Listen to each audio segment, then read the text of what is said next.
In September of 1980, a 19-year-old boy named Bobby Shafran walked onto the campus of a small college in upstate New York for his first day of classes.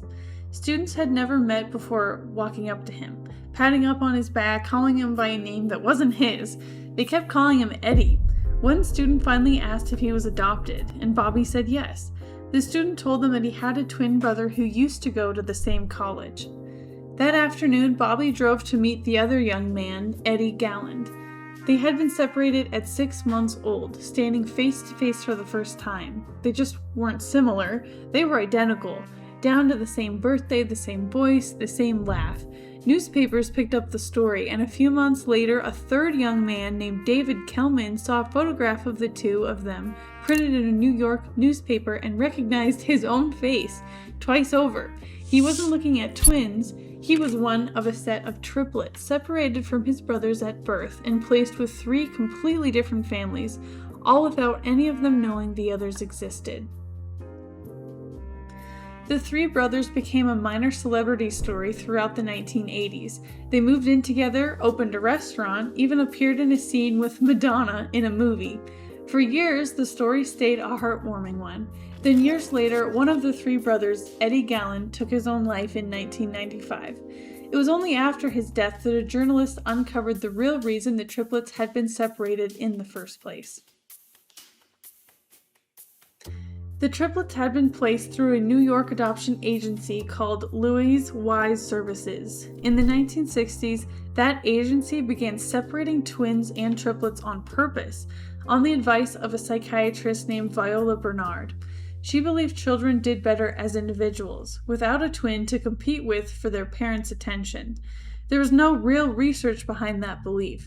She never cited a single study to support it because none existed. Bernard's colleague, a psychiatrist named Peter Neubauer, saw an opportunity in what she had started. Neubauer ran a research center in New York, and he used the separated infants to launch a long-term study, tracking at least 5 sets of twins and 1 set of triplets from early childhood into their teenage years. The children were visited regularly by researchers who gave them tests, filmed them, and monitored how they grew up. Their adoptive parents were told their child was part of a general adoption study. They were never told the truth. They were never told their child had a twin, let alone that the twin had been placed with a different family on purpose, specifically so researchers could compare how the 2 of them turned out. Word of the study eventually reached some of the other families involved, and outrage followed. When parents demanded answers, the agency claimed the twins had been separated simply because it was hard to find one family willing to adopt multiple children at once. That wasn't the real reason, though. The real reason was Neubauer's research. And let me just say, I have a twin sister, and for someone to have separated us at birth and we didn't know each other, that would be terrible. So I don't think, the whole independent thing and like competing with your parents, that's not a real thing, in my opinion, my anecdotal, experience. But anyway. The outcomes for many of the children in this study were difficult. Several of them struggled with mental health problems as teenagers and adults. According to reporting on the study, at least 3 of the participants died by suicide, including Eddy Galland, one of the triplets from the college reunion story, who died in 1995. None of the surviving participants or their families were ever given a clear explanation while the study was active. The full records of what researchers observed and wrote about these children were eventually placed in an archive at Yale University, sealed from public access until the year 2065, decades after most of the people the records describe will likely have died. The seal on those records wasn't an accident or a bureaucratic mistake. In 1990, years after the study quietly ended, Neubauer himself arranged for the records to be sent to Yale, with a legal agreement giving the organization that ran his research center the power to approve or deny any request to view them for the next 75 years. That agreement is the reason the seal doesn't lift until 2065. Neubauer died in 2008, more than 50 years before that date arrives, meaning he never had to personally answer for what the records contain. Some pressure has produced small results.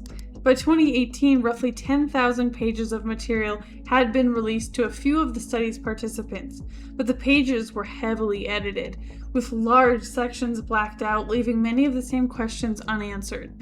Survivors of the study and advocacy groups have continued pushing for the full records to be opened, arguing that the people described in these documents deserve to see them while they're still alive to read them. As of now, the seal remains in place. Many of the children who were studied are now in their 60s, and some have already died without ever learning the full story of what was recorded about them. Bobby, Eddy, and David weren't the only ones. A woman named Sharon Morello was another of the study's subjects, though she didn't learn the truth until much later in life. Researchers visited her regularly throughout her childhood, telling her parents the visits were routine check-ins to make sure the adoption was going well. She remembers the testing clearly: picture identification games, math problems, being asked to read out loud to a stranger taking notes. She was 49 years old before anyone told her she had a twin. That gap between childhood and the truth wasn't unique to her. It was built into the design of the entire study. Researchers could watch two genetically identical children grow up in two different households for years, take careful notes on every difference they noticed, and never once explain to either child or either family what any of it was actually for. Bobby Shafran and David Kelman are both still alive today. They've spent decades since the first accidental meeting on a college campus trying to piece together what actually happened to them and why. Eddy Galland isn't here to ask the same questions. The three of them spent less than 20 years together after finding each other, compared to the 19 years they spent apart without knowing the other two existed at all. Somewhere in a locked archive in Connecticut, there are still boxes of film reels, test results, and researcher notes describing exactly what happened to all three of them as children, sealed under an agreement none of them signed, waiting for a date in 2065 that most of the people it concerns will never see. I can't believe this is real and actually happened. That adoption agency and the people taking advantage of it to study the twins like they aren't even human, with whole lives and families and communities even being affected. It's not fair at all in my eyes that they can just say those records are sealed. I don't know who or what or why that research gets to be protected the way it is, but it certainly cannot outweigh the closure and healing that could come from opening it up to those affected twins and triplets. Optimistically, and because I'm a bit biased, I hope the research shows that twins really do have superpowers, and they are being sealed because the world's not ready for that yet. But realistically, I know this is hurting people, so I hope I live to see all of this research open for everyone.